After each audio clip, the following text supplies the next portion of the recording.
Keren. Terima kasih Bu Astri. Oke, ini saya mulai izin share screen ya Mbak Mira ya. Silahkan saya jadikan co-host dulu ya. Izin Bu Astri untuk admit peserta biar Mira saja. Oke.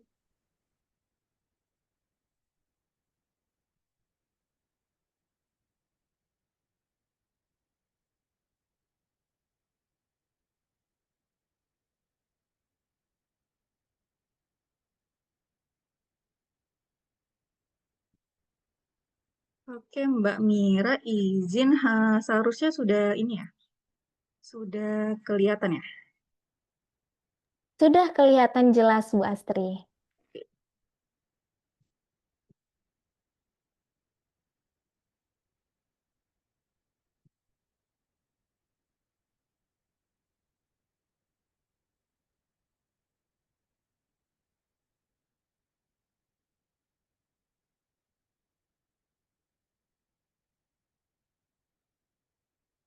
Oke, kita mulai ya. Bismillahirrahmanirrahim. Ini terlalu banyak kayak icon-icon gitu jadi saya.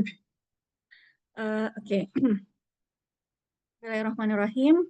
Assalamualaikum warahmatullahi wabarakatuh. Alhamdulillah wa syukurillah kita masih diberi kesempatan untuk hidup dan sehat ya abang dan kakak jadi bisa ketemu ketemu lagi sama saya. Terima kasih banyak juga buat abang dan kakak yang sudah hadir. Saya sangat appreciate. Nah, malam ini kita bakal ngobrolin topik yang menurut saya tuh super menarik ya dan sangat relevan dengan kehidupan kita. Nah, jadi abang dan kakak wajib banget tahu isi dari topik ini. Nah, topik yang mau kita bahas ini adalah berpikir kritis tidak sama dengan overthinking.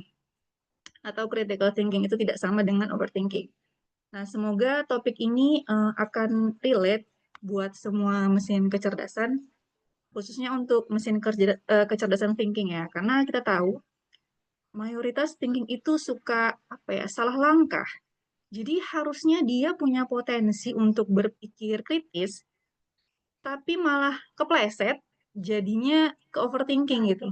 Sampai-sampai begadang, sampai-sampai nggak bisa tidur, atau malah jadi ganggu produktivitas kita gitu. Ada yang sering kayak gini, abang dan kakak, kepikiran sampai susah tidur? Boleh komen mungkin, atau tidak, atau komen no, buat yang nggak pernah sama sekali, supaya kita ada interaksi sedikit ya. Jadi, kemudian materi ini sangat nyambung juga buat orang-orang yang merasa selalu bikin keputusan yang buruk gitu. Karena keputusan buruk itu biasanya karena kurangnya kemampuan untuk berpikir kritis. Oke, tanpa berlama-lama kita langsung masuk ke topik pembahasan ya Abang dan Kakak. Sekalian ini mau ngecek bisa nggak ke slide selanjutnya. Oke, Mbak Mira bisa bergeser nggak ya? Bergeser kan ya? Oke, sudah bergeser ke thinking dan ada persentase Steven. Oke, Insya Allah. Baik, sebelumnya seperti biasa sebagai reminder Abang dan Kakak, MK Thinking ini mempunyai sistem operasi otak di neokortek kiri atas. Jadi lapisan putih untuk thinking introvert dan lapisan abu-abu untuk thinking extrovert. Nah, kemudian kita juga bisa lihat personality yang mayoritas dimiliki thinking itu, kalau untuk TI ya ada expert, terus apa lagi nih? Seksama, terencana, sistematis, dan fokus. Nah, kalau untuk TE itu ada penuh pertimbangan, penganalisa, positif, antisipatif, dan perencana. Nah, jadi personality inilah yang membuat mayoritas thinking itu ada aja yang dipikirin. Otaknya rame banget, abang dan kakak. Jadi tiap hari ada aja yang datang ke otaknya. Jadi tuh mau hal kecil ataupun besar, pokoknya selalu rame dia.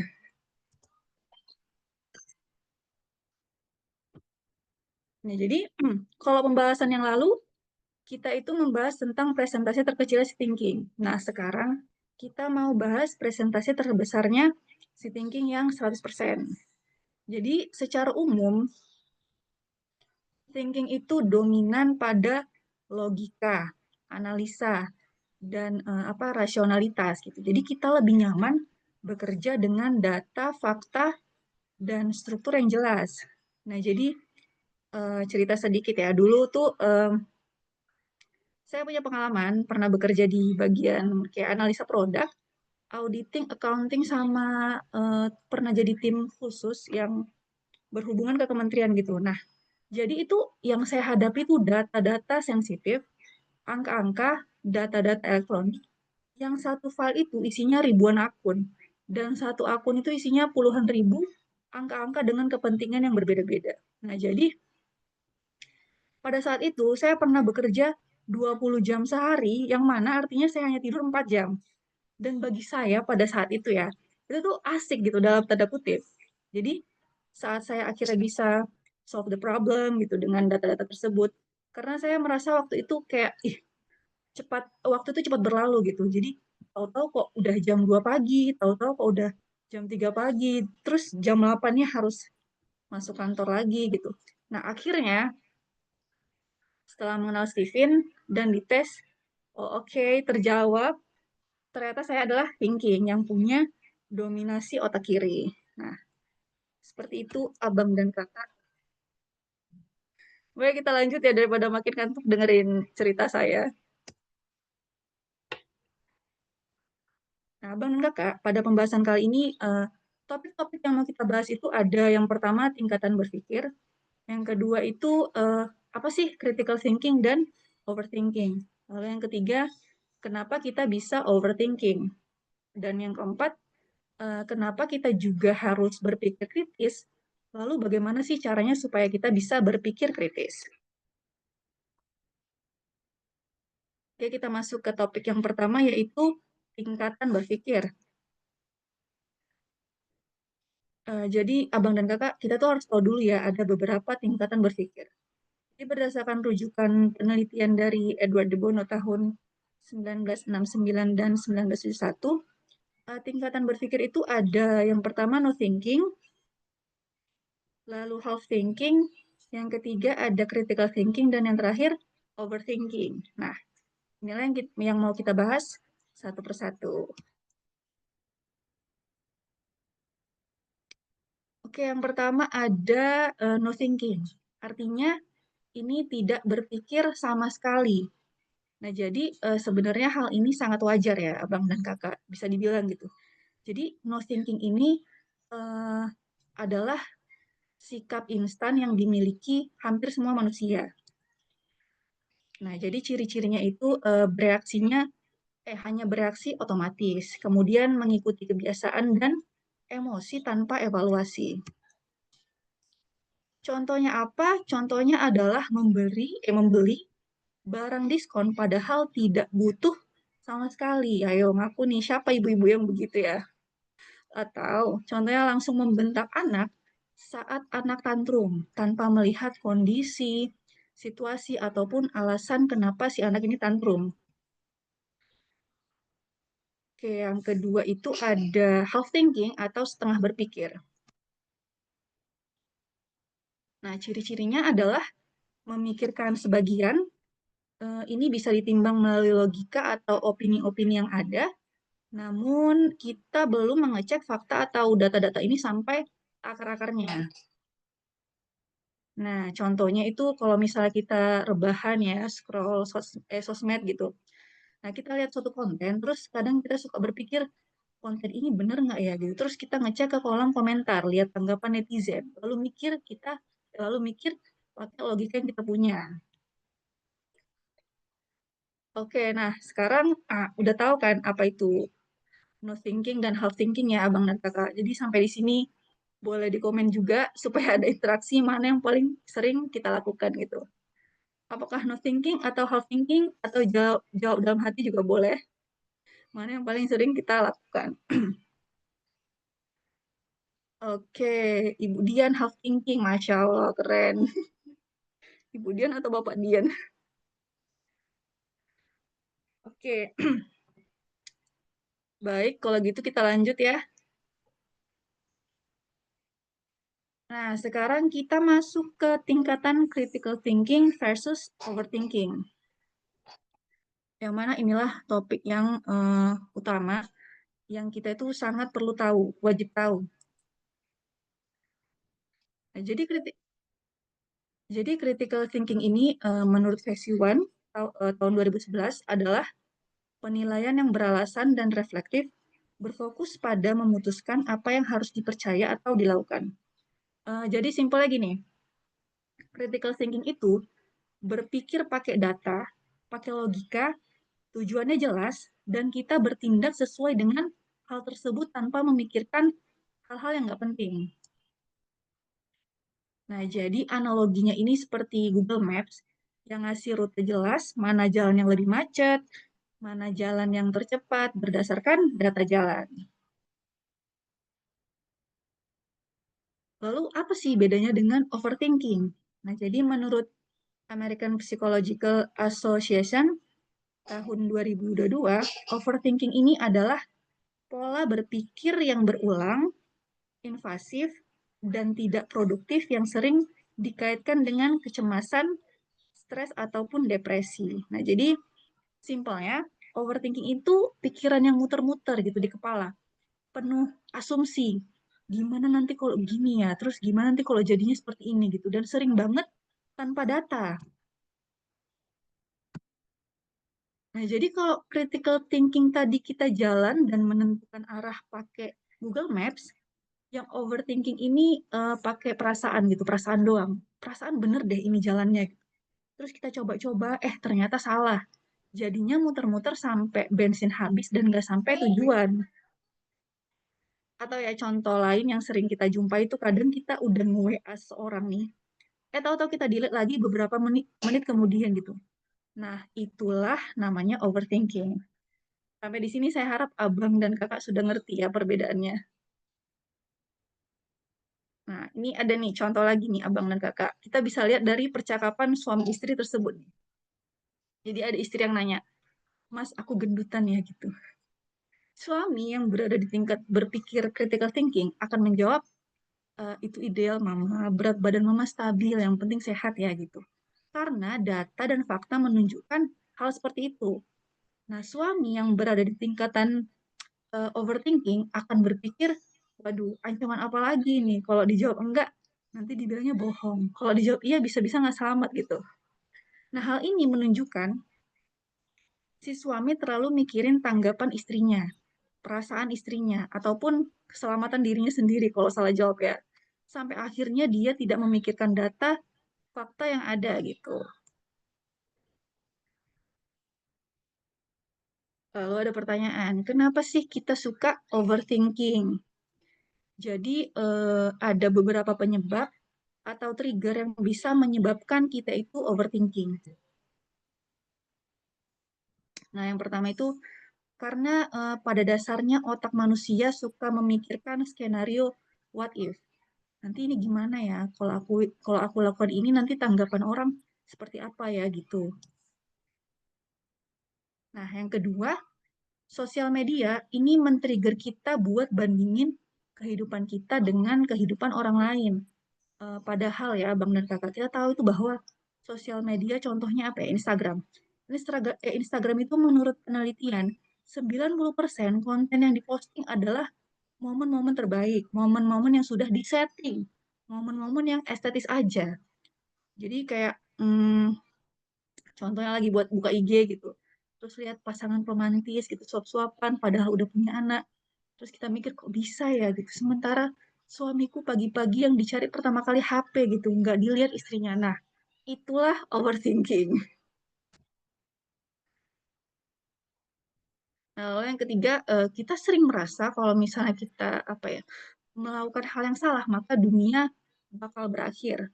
Sebenarnya, ini tuh apa ya yang menjadi pembeda pendidikan kita dengan pendidikan di Eropa gitu. Jadi kalau pendidikan di Eropa itu sudah dikenalkan problem solving sejak dini. Mereka diajarkan memperbaiki kesalahan. Jadi kalau salah, ya dicoba lagi, diperbaiki. Kalau misalnya di Indonesia, Abang dan Kakak, kita tuh di Indonesia sejak kecil ya sudah dipaksa dalam tanda kutip untuk jangan salah, jangan gini, jangan kayak gitu. terus sistem ujiannya juga ya kalau misalnya nggak sama dengan apa yang di buku salah gitu dan sebagainya. Dampaknya apa? Dampaknya kita jadi ya ini overthinking tadi mau nyoba apa-apa udah takut duluan. Nah, jadi harapannya dari sekarang kita pelan-pelan untuk berikhtiar memperbaiki generasi kita ya, Bang dan Kakak. Lalu ada pertanyaan lagi nih. Jadi kenapa sih emang kita harus berpikir kritis? Pentingnya apa gitu? Banyak banget alasannya ya, Bang dan Kakak. Tapi ini salah satu yang menjadikan kita untuk berpikir kritis mulai dari sekarang. Ini saya akan nunjukin sebuah video. Boleh kita lihat, Abang dan Kakak.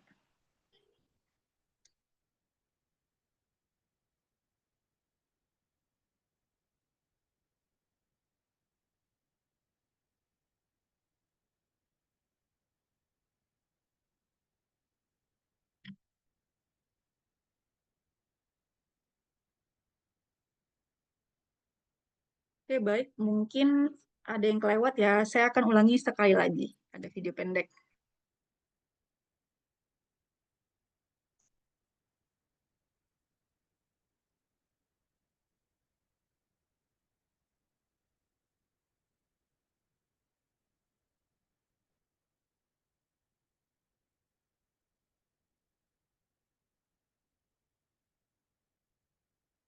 Nah, jadi abang dan kakak, apa yang menjadikan berpikir berpikir kritis ini sangat penting?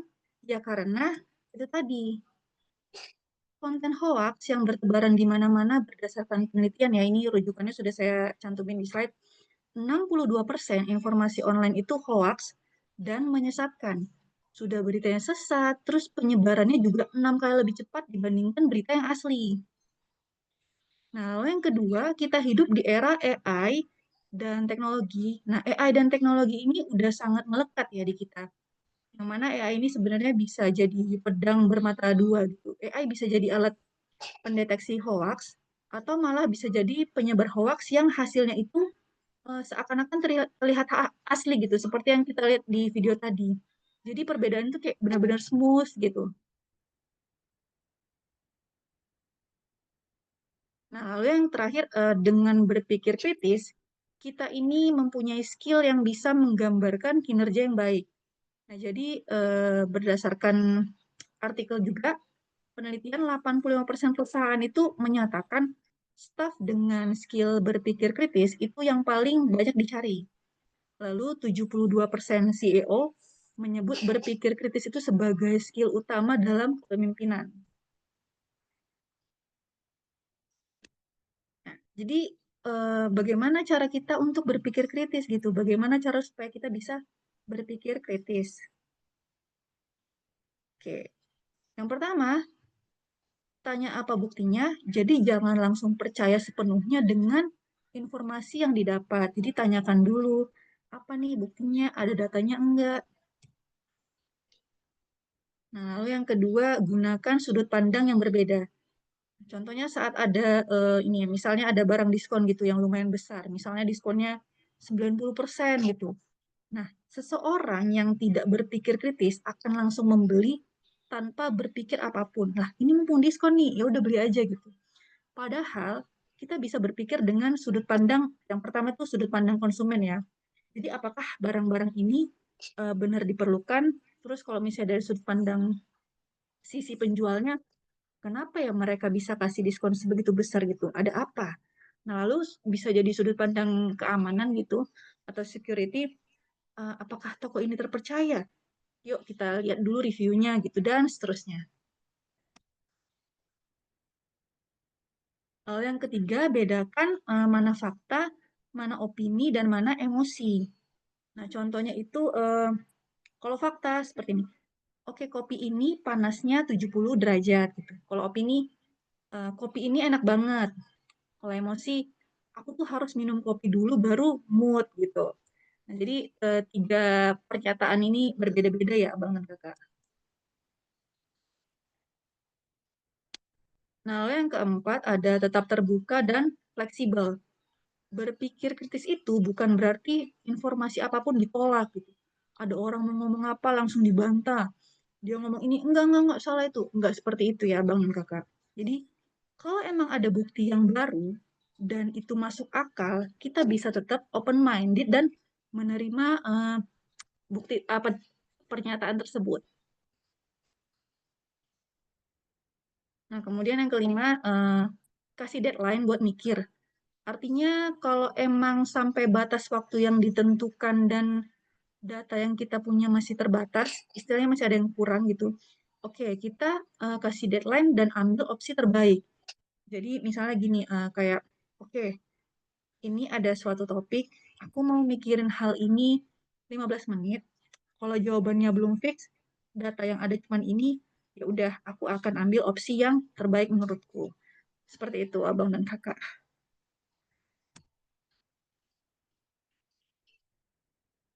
Nah, terus kalau udah terlanjur keseringan overthinking, cara ngubahnya gimana ini sis? Gitu kan ada pertanyaannya. Nah, jadi hal yang paling simpel yang kita bisa lakukan adalah menulis. Jadi kita tulis itu pikiran kita. Kita evaluasi yang mana yang logis, yang mana yang drama. Nah, contoh nih, kita udah terlanjur overthinking ya, nggak bisa tidur gitu terus sampai-sampai uh, susah susah lah mau ngapa-ngapain gitu. Nah, jadi kita tuh siap-siap untuk nulis aja. Oke, contoh kasus misalnya kita overthinking gara-gara lapar, tapi nggak ditawarin makan sama Pak suami, gitu. Jadinya kesel, terus mikir apakah Pak suami sudah tidak mencintaiku lagi. Nah, jadi kita catat, kita ambil buku gitu tulis. Yang mana yang logis? Yang logis adalah lapar, karena belum makan. Maka dari itu, makan atau masak sesuatu buat dimakan. Nah, lalu yang mana yang drama? Yang drama adalah kesel. Kenapa? Karena tidak ditawari makan dan langsung berpikiran yang tidak-tidak ke pas suami. Seperti itu.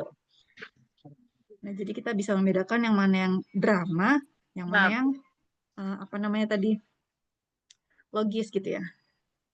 Nah, lalu yang kedua, kita bisa diskusi dengan orang yang objektif, yang netral gitu, tidak berpihak manapun.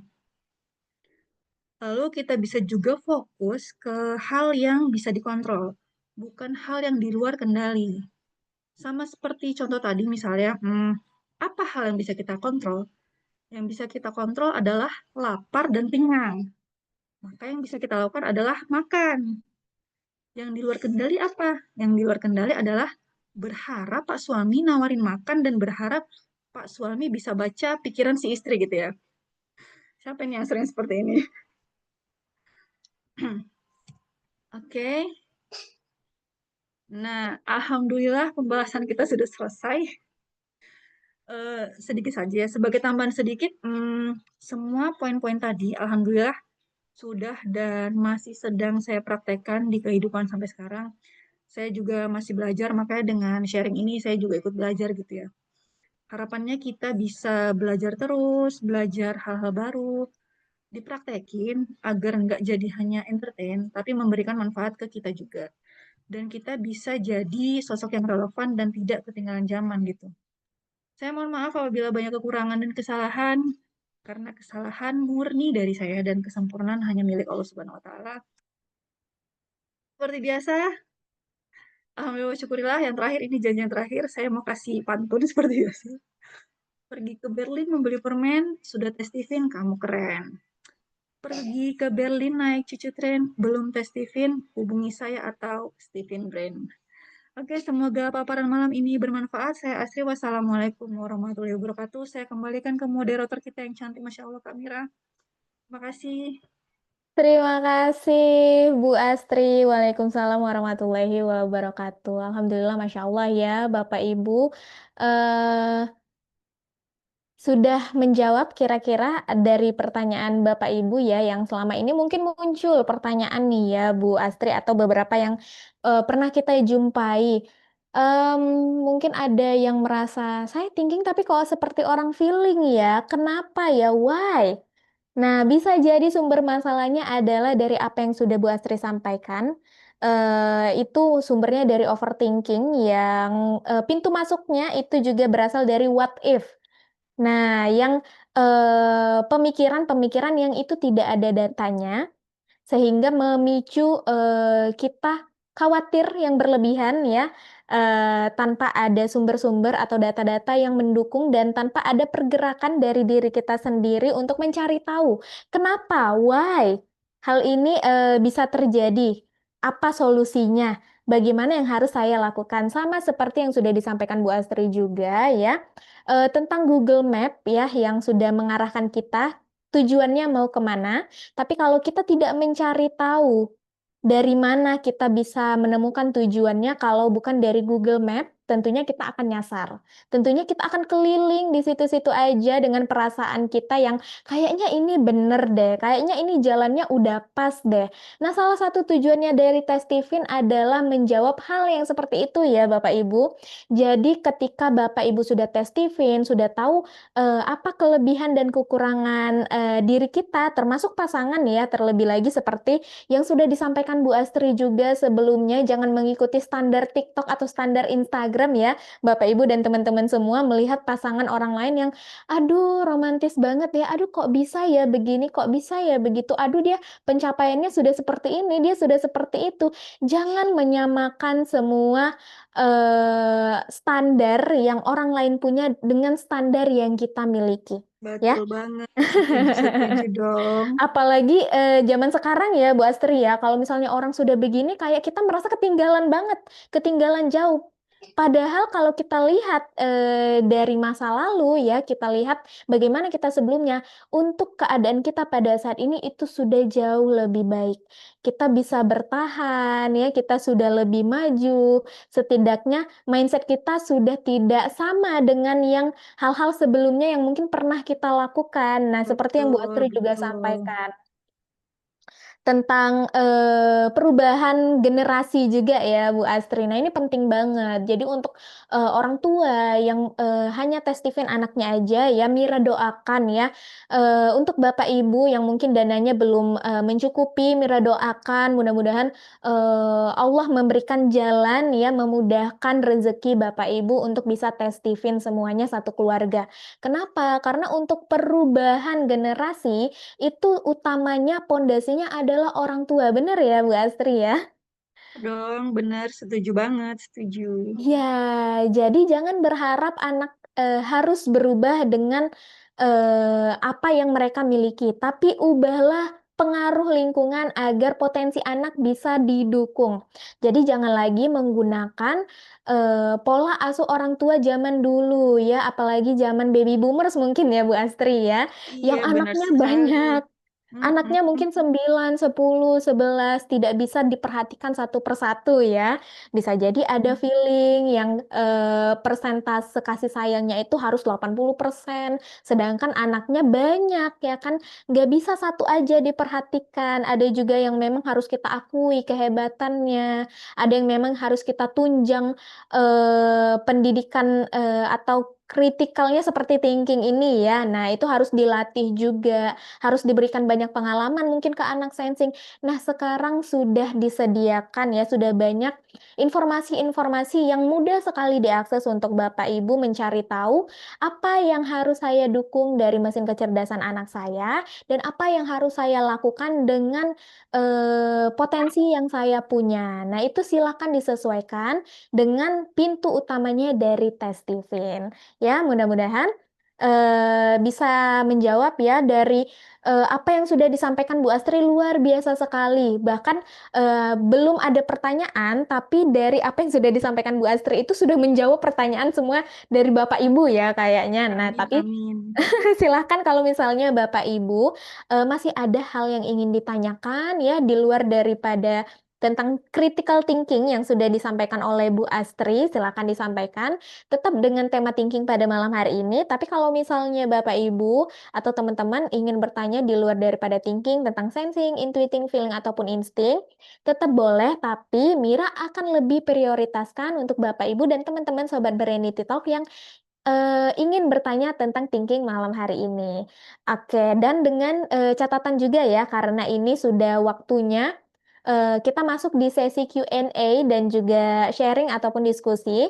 Dengan catatan dua poin ya. Poin pertama yaitu untuk Bapak Ibu yang ingin Q&A, dimaksimalkan untuk dua pertanyaan saja. Kenapa? Agar kita bisa memberikan kesempatan untuk peserta lain Q&A juga. Nah, jadi mudah-mudahan semua pertanyaan yang masuk dari Bapak Ibu dan teman-teman pada malam hari ini tentang thinking itu bisa terjawab insya Allah sepenuhnya, semuanya ya. Jadi tidak ada lagi pertanyaan yang mungkin tertinggal atau karena waktu yang terbatas sampai kami menemani Bapak Ibu dan teman-teman pada malam hari ini sampai di jam 21.00 waktu Indonesia Barat tidak ada lagi yang harus kita selesaikan di sesi thinking selanjutnya. Dan juga di poin kedua, untuk Bapak Ibu dan teman-teman Sobat Brainity Talk yang ingin Q&A, sharing ataupun diskusi, tentunya Mira akan lebih prioritaskan untuk Bapak Ibu dan teman-teman semua bisa open mic dan juga open cam ataupun salah satunya juga boleh yaitu open mic aja juga boleh. Nanti silakan tinggal raise hand. Nanti Mira akan lihat ya siapa yang duluan raise hand dan Mira akan persilahkan duluan untuk Bapak Ibu yang sudah duluan raise hand. Tadi sebelumnya selama Bu Astri menyampaikan materi ada yang raise hand ya Mira nggak tahu apakah salah pencet ya kepijit gitu ya ataupun memang berniat untuk Q&A selama materi yang disampaikan oleh Bu Astri silahkan ya. Sekarang sudah Mira buka sesinya untuk sharing Q&A dan juga diskusi. Silahkan raise hand, tapi kalau misalnya malu-malu ataupun ada kendala untuk open mic dan juga open cam silakan disampaikan dari room chat Zoom yang sudah tersedia. Oke, Mira mau lihat dulu ya dari room chat Zoom apakah sudah ada yang bertanya? Em, dari Ibu Mutia, PPT-nya bagus. Wah, kita appreciate ya Bapak Ibu dan teman-teman kepada Bu Asri yang sudah Di menyampaikan tentang critical thinking pada malam hari ini dengan baik, dengan suasana PPT yang juga sangat menarik sekali ya, mengindahkan mata kita jadi kelihatan gak monoton gitu-gitu aja tapi ada animasinya, ada kreatifnya. Nah, Masya Allah luar biasa sekali ya Bapak Ibu. Oke, Mira lanjut lagi. Dari Ibu Puspa, sewaktu ditinggal ibu, awal-awal saya selalu what if, memikirkan kemungkinan-kemungkinan jika aku mengambil keputusan yang berbeda. Oke. Nah, ini sudah terjawab berarti ya, Bu Puspa. Atau ada tambahan tanggapan dari Bu Astri? Silakan mungkin yang bisa membantu Bu Puspa jika merasakan hal yang seperti ini lagi. sebelumnya mungkin kalau nggak ada yang mau tanya, ngasih tanggapan boleh juga kan ya Mbak ya? Benar, Iya silakan. betul. Karena Tanggap. biasanya thinking ini ya dia sebenarnya ada mau nanya tapi maju mundur gitu tuh gitu. Jadi makanya perlu dilatih. Thinking gitu ya kadang ya. Karena sebenarnya banyak nih yang mau ditanya gitu atau yang mau ditanggapi. Cuman dia itu tadi overthinking. Kalau aku tanggapi gini relate nggak ya? Nanti kalau aku tanggapin kayak gini ini nggak ya gitu. Nah ini sebenarnya memang PR banget buat thinking gitu. Nah kalau untuk menanggapi Bu Puspa ya tadi ya. Sewaktu ditinggal ibu awal-awal saya selalu mikir what if gitu. Oh ini berarti overthinking ya gitu. Jadi dia sudah mengkhawatirkan masa depan ya istilahnya. Karena kan kalau masa depan tuh kayak data dan fakta belum tentu ada ya. Jadi capek kita tuh mikirnya. Jika memikirkan kemungkinan-kemungkinan jika aku mengambil keputusan yang berbeda gitu. Ya ini mungkin kategorinya overthinking, bukan critical thinking. Kalau Mbak Mira sering mikirnya apa nih? Overthinking atau critical thinking? Kalau Mira sering seringnya ya seperti yang Bu Astri juga sampaikan ya, house thinking. Ya, tapi sekarang sudah mulai diubah ya, Bapak Ibu. Kita tidak bisa selamanya seperti itu. Terlebih lagi dengan catatan mesin kecerdasan thinking ya. Nah, apalagi kalau Mira sebagai intuiting mungkin dalam mengambil suatu keputusan itu memikirkan hal yang sifatnya visioner atau jangka panjang. Sebagai personality genetik Mira yang intuiting ya, Bapak Ibu. Balik lagi ya, jangan disamakan standar ini dengan standar Bapak Ibu ya yang selain daripada mesin kecerdasan. Contohnya kayak sensing ya, mungkin di pengalaman sebelumnya sudah pernah melakukan hal yang salah ya Bu Astri, tapi Ya itu penting banget ya untuk sensing harus punya 1.000 pengalaman. Baik itu pengalaman baik atau pengalaman buruk. Karena sensing itu butuh 1.000 jam terbang, butuh 1.000 pengalaman untuk dapat memahami sesuatu yang dia terima atau yang dia alami. Nah, oke. Itu dari Bu Astri. Terima kasih Bu Astri untuk tambahan tanggapannya juga. Em, Mira lanjut lagi ya. Ini dari Ibu Mutia. Mira, klien thinking saya mau gabung katanya belum di-accept. Tolong di-accept ya. Apakah kliennya sudah di-accept, Bu Mutia? Karena sebelumnya banyak yang mencoba untuk masuk join ya, tapi masih dengan nama device ya. Masih dengan mohon maaf ya, contohnya nih nama brand iPhone ya, Samsung, Xiaomi, Redmi. Nah, semua ya segala macam brand ya Mira lihat masuk ke Zoominar kita tapi mohon maaf belum bisa Mira add my. Jadi silakan untuk diubah dulu ya profile name Zoom-nya baru silakan join ke Zoominar Berenity Talk. Oke, kita lanjut lagi ya ke pertanyaan selanjutnya. Nah, ini Ibu Eni ya feeling extrovert dari Jayapura. Cuma penasaran aja, kalau thinking itu logis dan fakta, apakah thinking takut hantu? Ini pertanyaan menarik ya. Karena hantu Menarik itu sekali.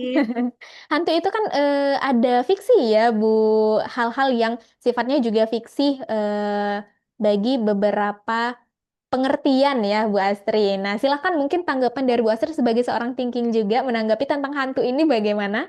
Silakan Bu Astri. Iya, jujur saya sebenarnya ini pertanyaan yang susah ya menurut saya. Apakah thinking ini takut hantu atau tidak? Baik, saya akan mencoba menjawab ya Ibu Eni. Feeling extrovert. Wah, ini yang menaklukkan saya nih feeling nih.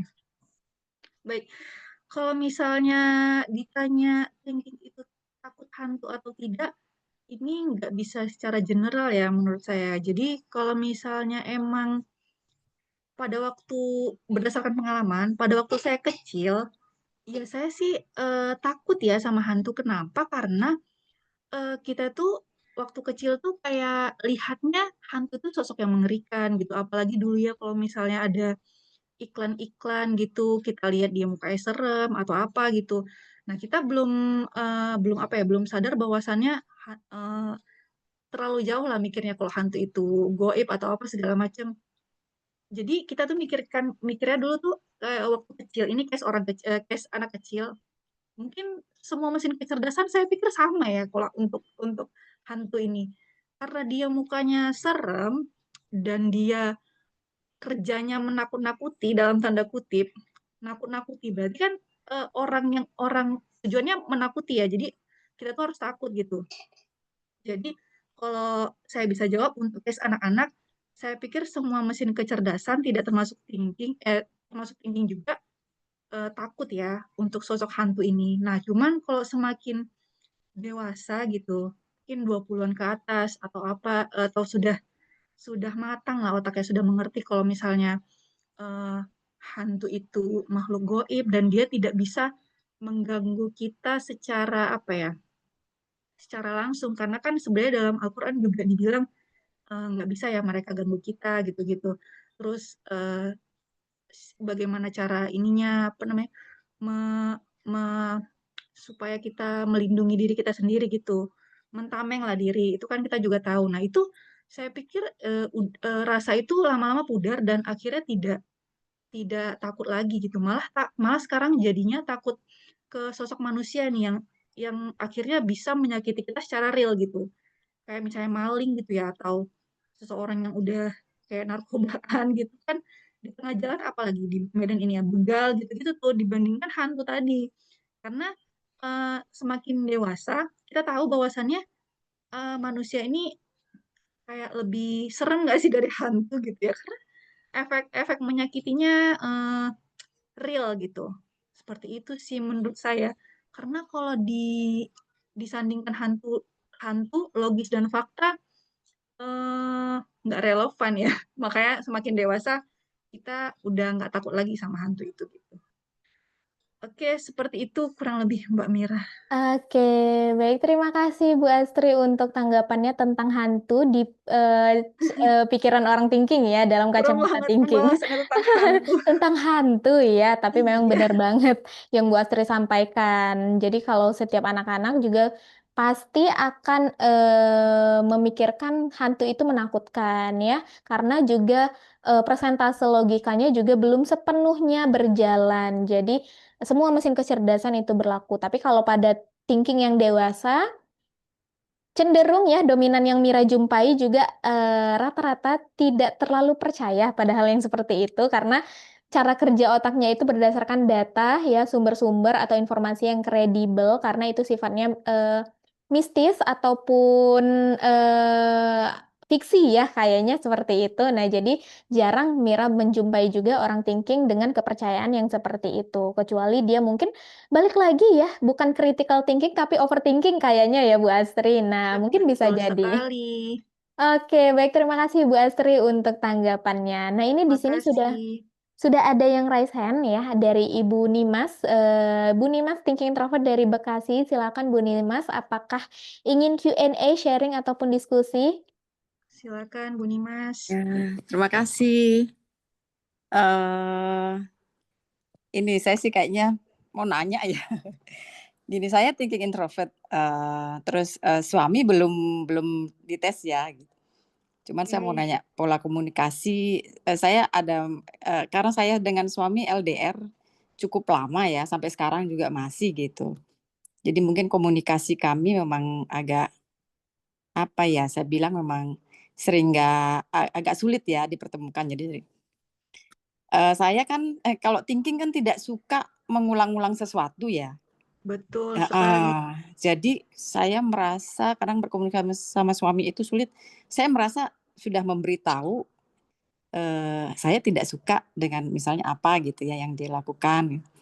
Terus, tapi suami itu, mungkin di awal sempat dia sempat tidak mengulangi tapi kemudian, lupa gitu mengulangi lagi.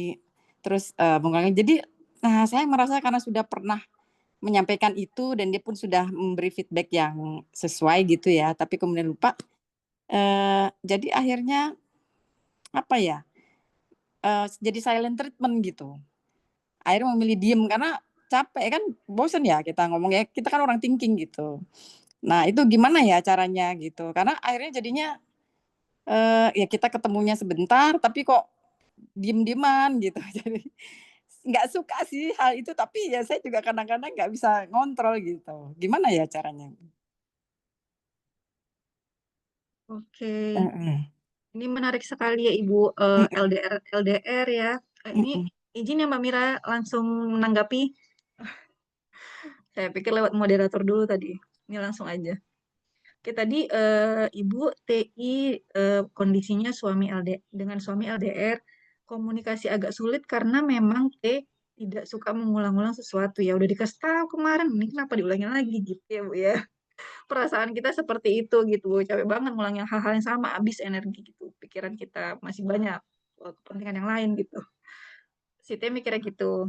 Nah, kemudian kita T merasa sudah memberitahu hal tersebut ke Pak suami, tapi Pak suami ini tetap mengulang-ulang gitu ya, Bu ya, kasusnya ya. Iya betul. Oke. Nah, jadi yang ingin Ibu perbaiki, jadi harapan Ibu sebenarnya eh, Pak suami langsung paham dengan sekali pemberitahuan gitu ya, Bu. Ya mungkin sekali 2 kali lah gitu. Oke. Jadi supaya menghindari silent treatment karena dengan pengulangan itu Ibu kesel, jadinya Ibu ngediemin gitu ya. Iya Biasanya kan kayak betul. gitu ya. Iya. Kalau kalau kuadran atas tuh biasanya memang silent treatment sih, Bu. Mereka Iya butuh space. iya betul. Iya, butuh space untuk mikir dulu gitu. Nah, oke. Ini saya mencoba menanggapi sebelumnya terkait silent treatment. Saya juga pernah baca suatu buku atau itu saya lupa ya. Untuk menuntaskan suatu masalah itu memang ada dua hal caranya. Yang pertama bukan silent treatment ya, tapi butuh space gitu. Jadi mereka kalau misalnya ada apa namanya eh kayak ketegangan lah ya, miskomunikasi gitu, mereka butuh space. Jadi tidak Jadi tidak langsung kayak merepet gitu. Itu satu. Yang kedua, langsung mengungkapkan. Itu biasanya feeling ya, kuat dan bawah tuh. Jadi kalau ada masalah, langsung langsung diungkapin sebenarnya. Ini ada bocil. Eh, Sebentar ya Mbak Mira sedikit. Oh udah bisa. Nah jadi yang kedua, langsung mengungkapkan apa namanya, apa yang dirasa gitu. Nah itu biasanya kuat dan bawah. Nah itu sebenarnya bisa-bisa aja sih dilakukan gitu. Karena kita dulu kayak silent treatment tuh nggak boleh, itu menyakiti itu. Emang benar. Tapi dengan batas waktu yang masih oke, itu nggak apa-apa. Karena memang rata-rata kayak gitu. Nah,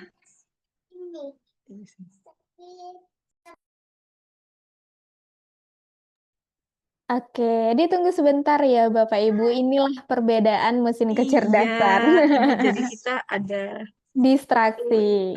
distraksi sebentar. Sebentar, Dis- Amira, 2 menit. Silahkan Bu Astri, silahkan. Nah, ini kita udah paham ya Bapak Ibu. Jadi kalau misalnya kita udah tes TVin, jadi kita nggak meraba-raba lagi ya.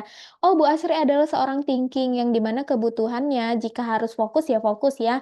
Tidak berusaha semaksimal mungkin untuk tidak ada distraksi. Tapi mungkin bisa jadi dengan mesin kecerdasan lain berbeda ya. Dengan Betul, mungkin misalnya mesin kecerdasan intuiting, feeling ya, feeling ataupun insting kalau ada distraksi distraksinya diajak in frame malahan ya. betul, betul, betul. Tapi kita ini sudah tahu mesin kecerdasannya dan kebutuhannya apa, jadi kita nggak boleh saling ngejudge ya Ya, Bapak Ibu. Oke, iya, silahkan dilanjutkan Bu Astri. iya memang saya mungkin semua thinking kali ya. Kalau ke distract dikit itu buyar, biar nggak tahu atau mikir apa gitu. Nah, makanya harus fokus lah gitu. Oke, tadi kembali ke topik ya. Jadi menurut saya, kalau misalnya di awal ibu tadi merasa kesel gitu, nggak apa-apa Bu, validasi dulu emosi gitu. Validasi emosi, ya biasanya thinking suka ngomong sendiri ya gitu. Tapi itu work sih. Jadi kayak aku kesel, suamiku eh udah dikasih tahu ini aja gitu. Terus tanya juga keselnya kira-kira kenapa, bukan kenapa sih, maksudnya terus aku mau berapa lama nih kesel kayak gitu-gitu. Nah, nggak tahu, validasi dulu emosinya. Terus eh yang kedua, tadi apa ya, jadi lupa. Eh Maksudnya hubungannya gimana Bu? Ibu nggak mau silent treatment atau ada Pak suami yang ini ya, yang komplain gitu? Eh, iya, kadang gini, kadang silent treatment ini kan bikin kita capek juga ya. Iya, Maksudnya karena pesan kita tidak tersampaikan gitu. Tapi eh, kalau kita ngomong lagi juga kesel juga gitu. Jadi gimana ya caranya? Kadang-kadang gini, apa namanya? Kan antara kita perlu perlu space ya, kayak tadi Mbaknya bilang kan. Oke, kadang-kadang saya juga ngambil, oh ya udah deh, saya ngambil ngambil waktu gitu untuk ini. Tapi apa ya? Suka ini juga kalau kira-kira suaminya ikut ikut juga diem, oke. saya jadi Iya, iya, tambah iya. kencang aja diemnya gitu. Jadi Iya, harus betul, betul.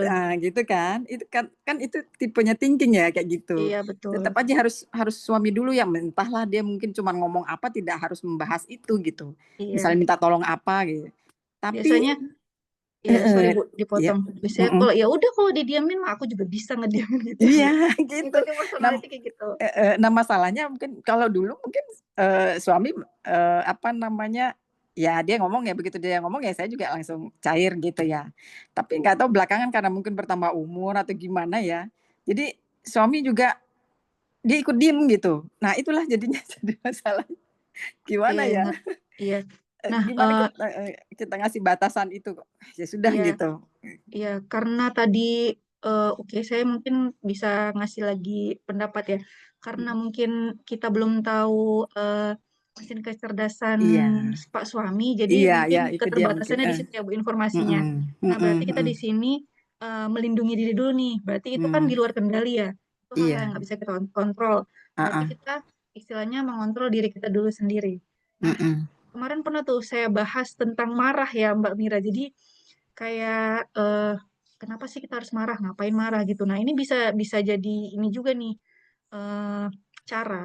Jadi eh, bagi thinking mungkin bisa mikir seperti ini. Oke, kalau misalnya aku marah ke dia, emang efeknya apa gitu, Bu? Emangnya dia peka gitu. Nah, itu kita bisa mikir itu. Kalau misalnya dia juga nggak peka, ya ngapain aku kayak gitu, ya udah mending aku cakapi dia aja gitu. Jadi kita punya dua opsi. Kalau misalnya kita cakapin, eh mungkin gengsi ya, Bu. Thinking ini kadang gengsi ya, Bu, gitu. Gengsi, ada egonya sedikit. Nah, kalau misalnya aku mempertahankan ego aku itu, apakah aku akan memperbaiki masalah gitu? Nah, terus kalau gini-gini terus kan Pak suami nggak peka ya gitu. Jadi eh, ya udahlah, kalau bisa sih belajar untuk legowo dan memulai ini sih Bu, percakapan gitu. Karena kita harus mikir bahwasannya kalau aku gini akibatnya apa gitu, sebab akibat ya, thinking lagi-lagi kayak gitu. Walaupun memang itu susah, cuman yang lebih apa namanya, yang lebih akan menjadikan solusi seperti itu. Jadi kalau aku mikirnya kayak gini, akibatnya apa? Kalau misalnya yang opsi kedua aku mikir gini, akibatnya apa? Nah, mana nih yang kira-kira memberikan solusi? Kalau misalnya emang harus dicakapi itu memberikan solusi, ya udah Bu, nggak apa-apa, kita turunkan egonya dulu. Toh itu suami kita ya, itu pemimpin kita gitu. Jadi kenapa kita harus bermusuhan dengan suami sendiri? Kan itu tidak baik, seperti itu kurang lebih. Itu sih Bu. Jadi kita kayak eh baper ya, baper kita tuh ditekan aja Bu. Jadi kita kayak ke pemikiran aja gitu dulu. Kalau misalnya ibu butuh space, katakanlah sehari, besoknya sudah tenang, ya udah besok dicakapin gitu. Gak usah dipaksa, misalnya di situ berantem, di situ langsung ngechat gitu. Harus ini juga, ya enggak juga sih. Kayak gitu. Oke, baik, makasih. Oke, baik, terima kasih Bu Nimas untuk pertanyaannya dan terima kasih juga Bu Astri untuk tanggapannya. Nah, jadi sudah mudah-mudahan menjawab ya Bu Nimas untuk pertanyaannya dari apa yang sudah ditanggapi oleh Bu Astri karena kebetulan ini suami Bu Astri juga belum tes Steven, jadi kita masih meraba ya. Jadi kalau meraba-raba itu kita tidak pasti ya, kita mau melakukan treatment yang mana yang seharusnya kita lakukan. Nah, inilah perbedaan ya, walaupun gendernya sama laki-laki, tapi punya kebutuhan atau pola komunikasi yang berbeda yang Ya, nyaman betul mereka sekali. terima.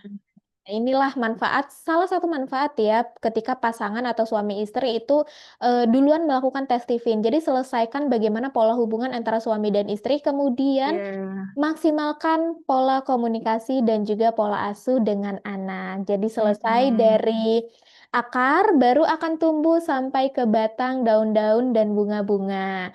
Oke? Masya Allah. Intuiting sekali kata-katanya nih. Oke, baik. Terima kasih sekali lagi Bu Astri untuk Iya. tanggapannya. Dan selanjutnya di sini ada Bu Kamelia yang juga sudah raise hand. Silakan Bu Kamelia, apakah mau Q&A, sharing ataupun diskusi dengan catatan Q&A maksimal 2 pertanyaan saja ya. Tidak bosan-bosannya Mira reminder ya Bapak Ibu. Mana tahu Bapak Ibu tadi sebelumnya terlambat masuk ya, jadi lupa atau tidak Iya. mendengarkan ya. Jadi Mira reminder lagi. Silakan Bu Kamelia sudah bisa open cam dan juga open mic. Iya, Assalamualaikum warahmatullahi wabarakatuh. Selamat malam.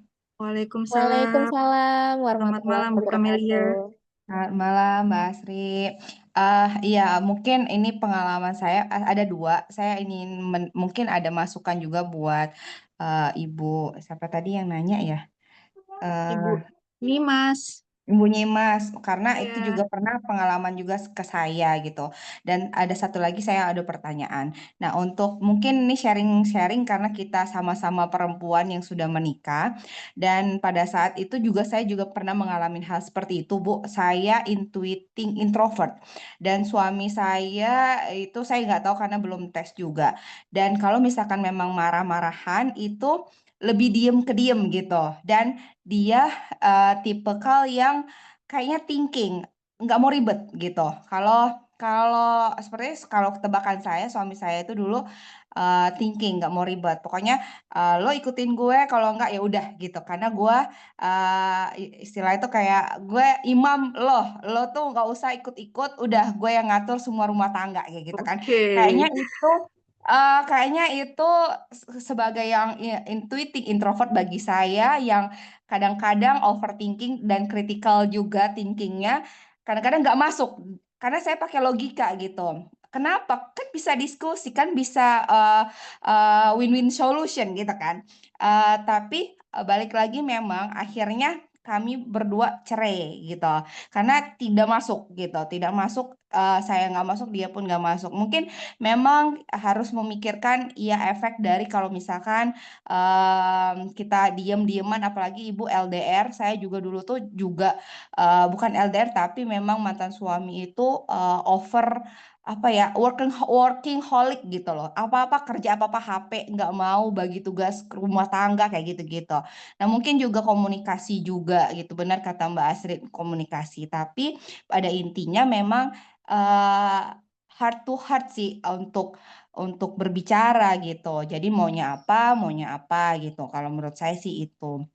Dan kalau menurut saya, sepengalaman saya itu, saya kurangnya di situ. Mungkin jadi ini juga ya buat Ibu Nyimas sebagai apa tambahan gitu. Jadi kalau misalkan memang nggak mau takutnya berakhir seperti saya gitu kan, mungkin pengalaman saya seperti itu. Dan akhirnya laki-laki akan mencari kenyamanan dengan orang lain gitu.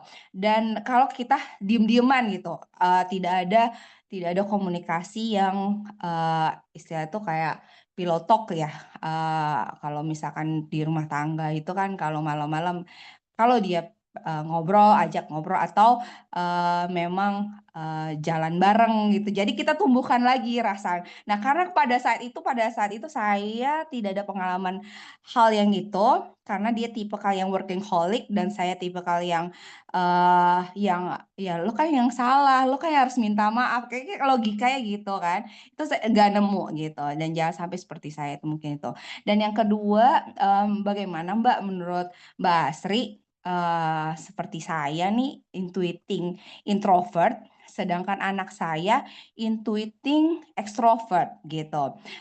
Kadang-kadang saya itu maunya A gitu, dan anak saya maunya B gitu. Nah, misalkan kayak apa, les lah gitu. Saya maunya misalkan les matematika, tapi anak saya tuh dia mau matematika tapi dia ngomel gitu. Ujungnya ngomel gitu. Cuman kan kemarin itu sempat, karena saya awalnya nggak tahu, ternyata kata apa yang ngetes saya itu, Bu, jangan jangan seperti itu. Kita cari solusi yang anaknya happy gitu. Jadi dia menjalankannya happy. Nah, yang jadi sumber masalah itu takutnya di saya, Mbak Astri gitu kan. Apakah ini termasuk saya yang overthinking atau yang critical thinking? Karena kalau menurut saya, logika saya itu, misalkan pelajaran matematika itu penting. Itu fondasi untuk kita belajar di dunia ini gitu. Karena pada dasarnya matematika itu semua dipakai gitu, ilmu matematika.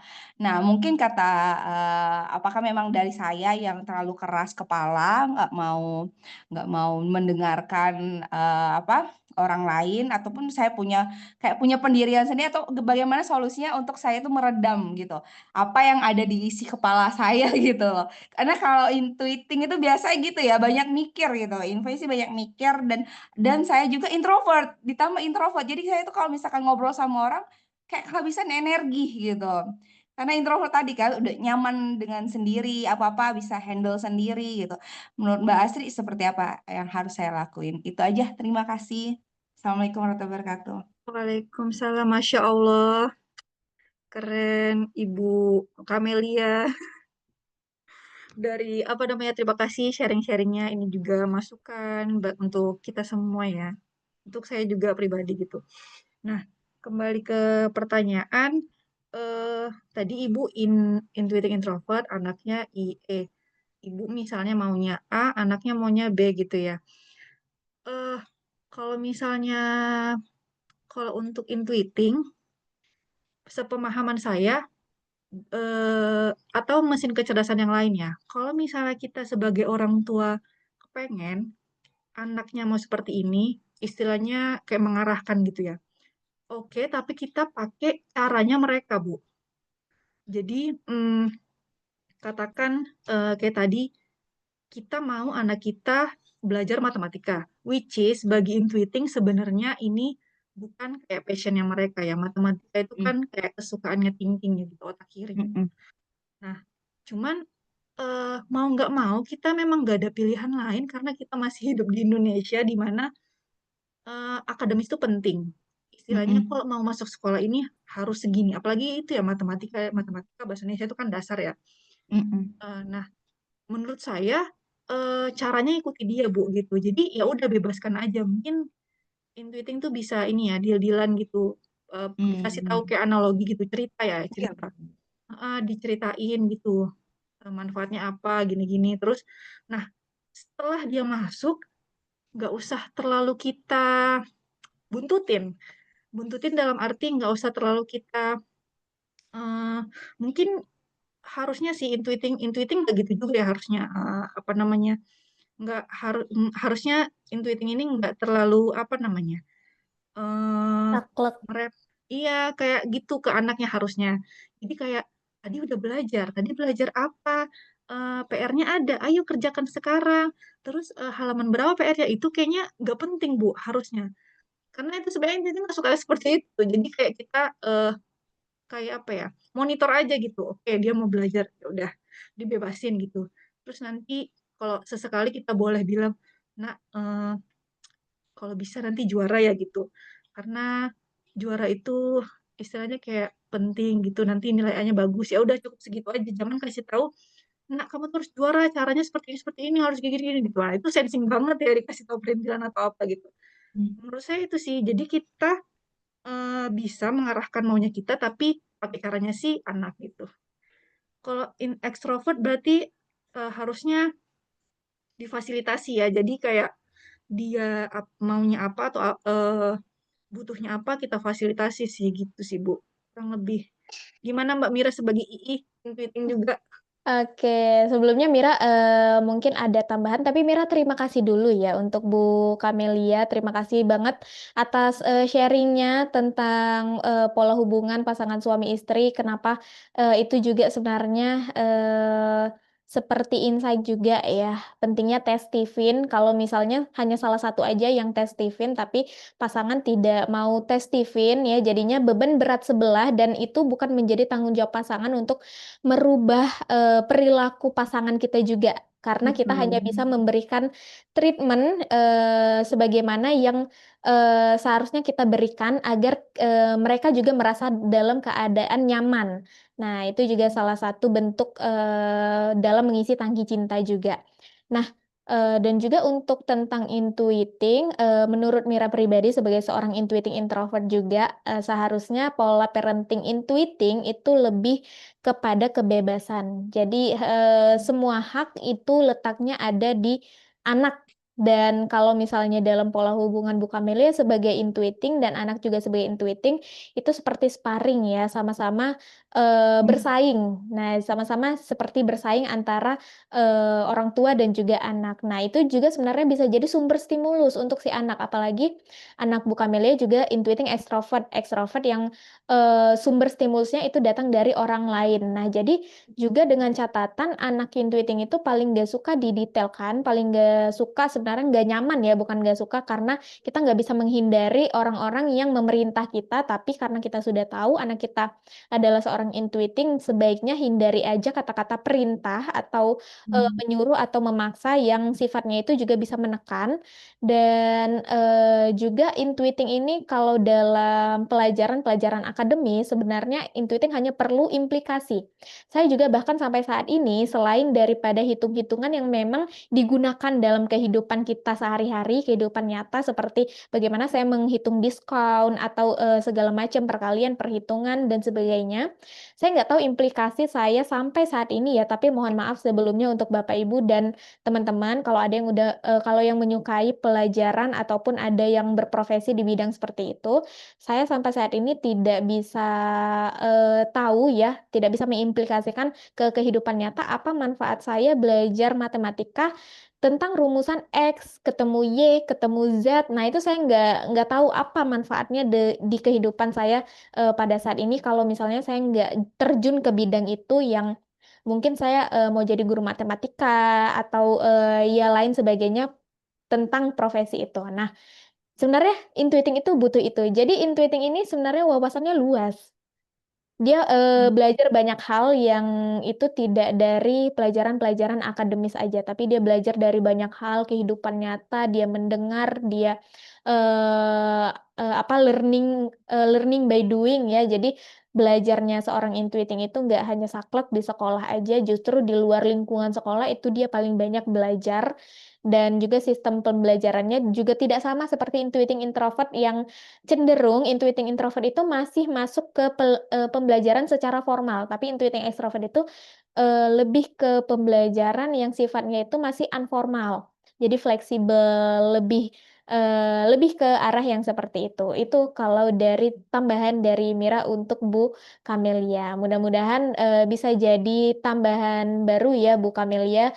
Tetap semangat terus Bu Kamelia tentunya sebagai seorang ibu untuk yang memiliki anak intuiting juga, jadi jangan terlalu saklek juga ya. Mungkin itu juga tidak salah, mungkin juga salah satu pengaruh dari lingkungan. Mungkin Bu Kamelia sebelumnya pola asuhnya juga seperti itu, jadi terbawa kepada anak dan itu tidak salah. Tapi kita hanya cukup memahami aja, oh kebutuhan saya ada perbedaannya antara intuiting introvert dan juga dengan intuiting extrovert seperti itu.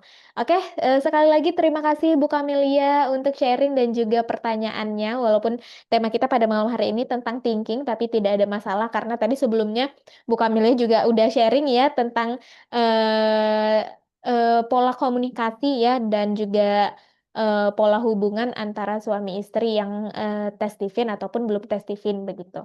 Oke, terima kasih juga tentunya untuk Bu Astri yang sudah menanggapi pertanyaan dari Bu Kamelia. Mudah-mudahan menjawab ya Bu Kamelia untuk pertanyaannya pada malam hari ini. Mudah-mudahan kita bisa bertemu kembali di minggu depan Bu Kamelia dengan tema intuiting. Silahkan kalau ada pertanyaan lagi dengan narasumber yang berbeda. Oke, ada tambahan Iya. tanggapan dari Bu Kamelia? Iya, karena kemarin itu saya sempat memang membebaskan anak saya, contohnya kayak apa, pintar membaca gitu.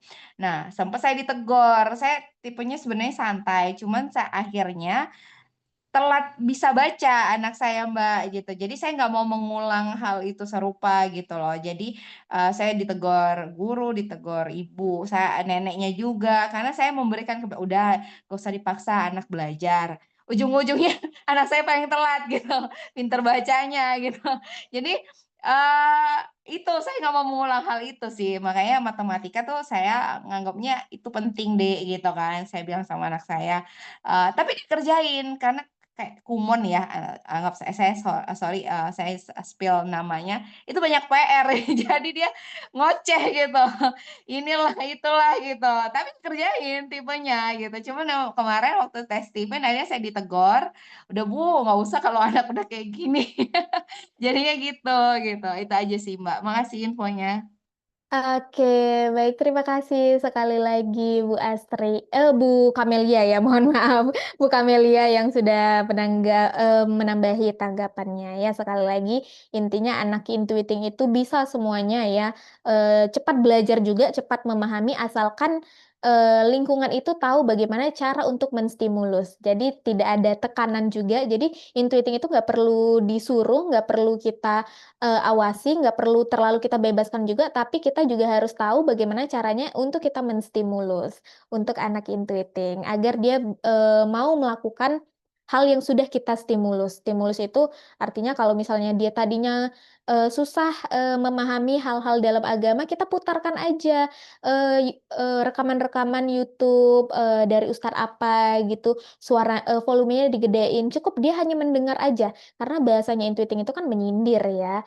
Nah, jadi mungkin ketika dia tersindir, dia mau belajar hal lain lagi, mungkin dia putar rekaman-rekaman itu lagi, atau dia belajar ada muncul minat belajar untuk hal-hal yang sifatnya tadi sudah kita stimulus.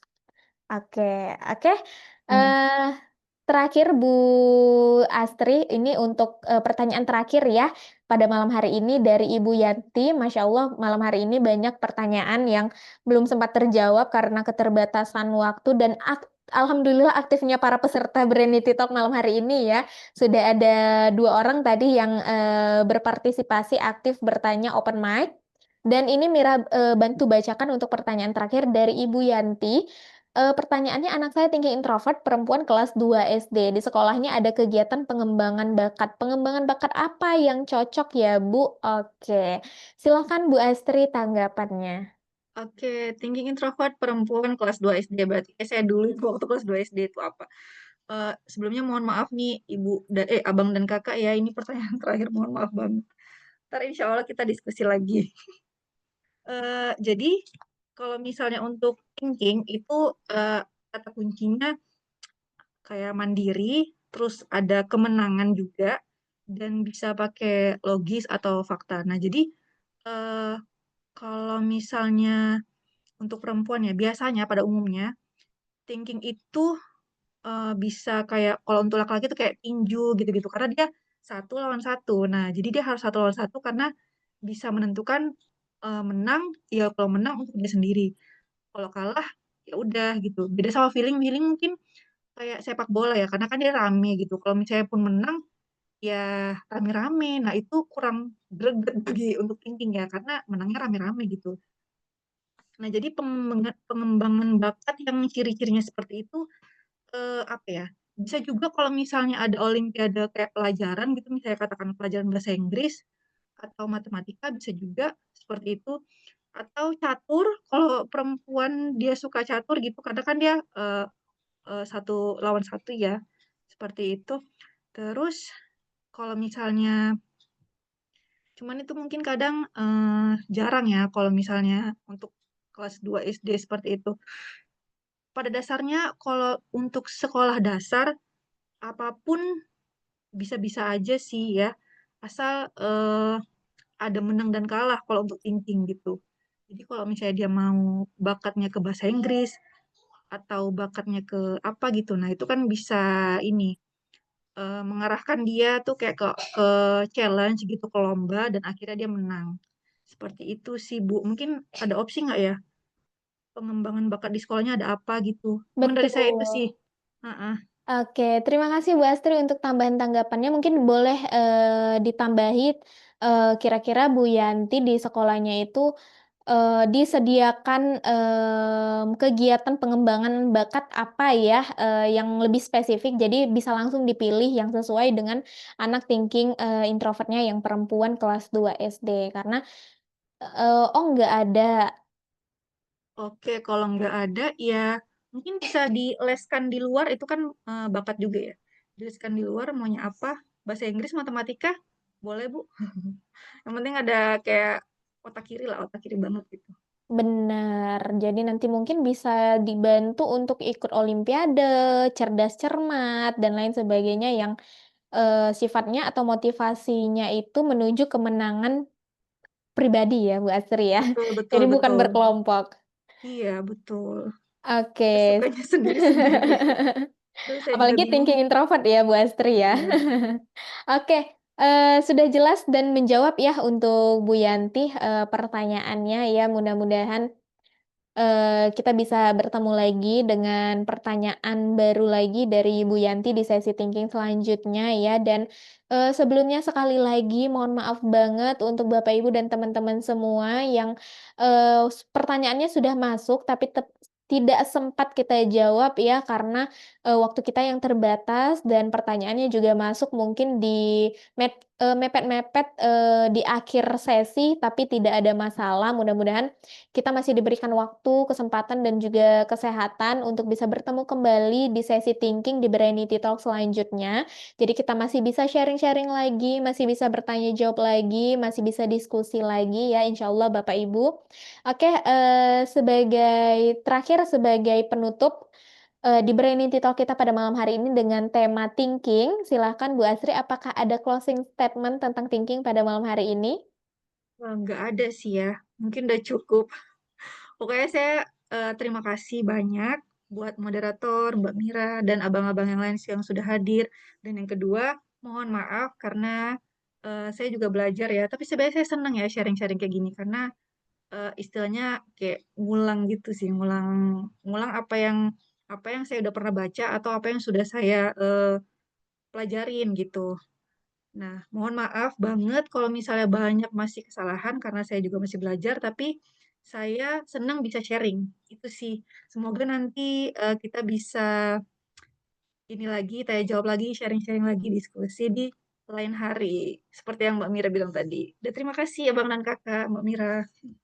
Baik, terima kasih sekali lagi Mira ucapkan mewakili dari Steven Brain juga kepada Bu Astri yang sudah menyempatkan waktunya pada malam hari ini untuk menyampaikan materi yang luar biasa tentang thinking yang mungkin menjawab untuk pertanyaan-pertanyaan dari Bapak Ibu yang hadir pada malam hari ini, dan juga alhamdulillah Brainity Talk kita pada malam hari ini juga dapat terselesaikan dan berjalan dengan lancar. Dan tentunya tidak lupa terima kasih banyak juga untuk Bapak Ibu dan teman-teman Sobat Brainity Talk yang sudah setia mengikuti event Brainity Talk khususnya pada malam hari ini, ataupun mungkin beberapa peserta yang selalu setia mengikuti event Brainity Talk di malam-malam sebelumnya ya, dengan pemateri ataupun narasumber yang berbeda. Dan tentunya ini bukanlah akhir dari perjumpaan kita, karena insya Allah kita akan terus terhubung dan berkomunikasi, dan mungkin kita akan berjumpa kembali di lain waktu di event-event Steven Brain lainnya, terutama di Brainity Talk di hari Rabu selanjutnya atau di minggu depan dengan tema Intuiting. Untuk judulnya jangan kelewatan ya, pantengin terus grup Zoominar Brainity Talk. Dan tentunya Mira juga ingin mengucapkan terima kasih untuk Steven Brain yang sudah memberikan Mira kesempatan dan juga kepercayaan untuk menjadi MC di Brainity Talk malam hari ini. Dan kesempurnaan hanya milik Allah. Mira selaku MC pada malam hari ini dan juga mewakili Bu Astri memohon maaf kalau ada kesalahan ataupun kekhilafan dalam bertutur kata dan juga penyampaian. Mari kita akhiri dengan hamdalah alhamdulillahirabbil alamin. Demikian Brainity Talk kita pada malam hari ini. Semoga apa yang sudah disampaikan oleh Bu Astri dapat menjadi manfaat dan juga kebaikan untuk kita semua. Kami pamit undur diri, semoga kita sekali lagi masih diberikan umur, kesehatan, dan juga kesempatan untuk bisa berjumpa di Brainity Talk selanjutnya. Wassalamualaikum warahmatullahi wabarakatuh. Selamat malam dan selamat istirahat Bapak Ibu, teman-teman Sobat Brainity Talk. Sekali lagi terima kasih Bu Astri. Terima kasih Ya, Kakak. sama-sama Abang dan Kakak Mbak Mira.